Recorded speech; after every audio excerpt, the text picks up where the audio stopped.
Welcome to our channel. Today we how to set up 1031 exchange documentation with a US qualified intermediary, complete guide step by step clearly.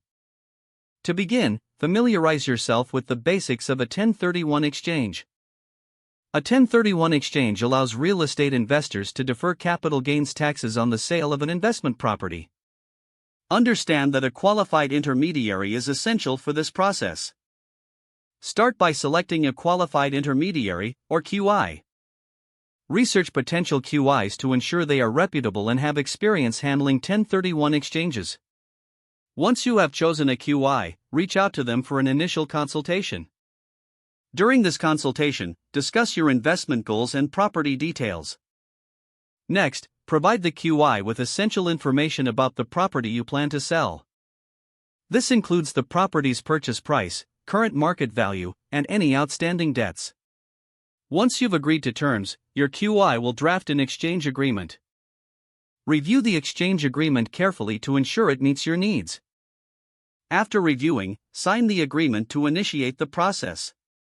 Once the property is sold, the escrow company will transfer the proceeds to the QI. Ensure the sale closes as planned to avoid pitfalls. The QI will hold the funds until you identify a replacement property. You typically have 45 days to identify the replacement property. Communicate with your QI to keep them updated on potential replacement properties. Once a property is identified, provide the necessary details to your QI. Your QI will assist in preparing the documentation for the new property acquisition. Complete the purchase of the new property within 180 days after the sale. Ensure all documents are filed accurately with the IRS. Keep all records of the exchange for your future tax filings. Finally, consult a tax advisor to discuss the implications of your 1031 exchange. If the page does not load, refresh the browser or try again in a private or incognito window. Make sure you are using the correct email address, then retype it carefully to avoid small typos.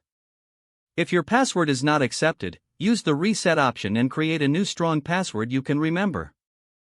Check your spam folder for verification or security emails, then complete any requested confirmations. Enable two-factor authentication if available to improve account security and reduce unauthorized access risk. Don't forget to like this video and subscribe.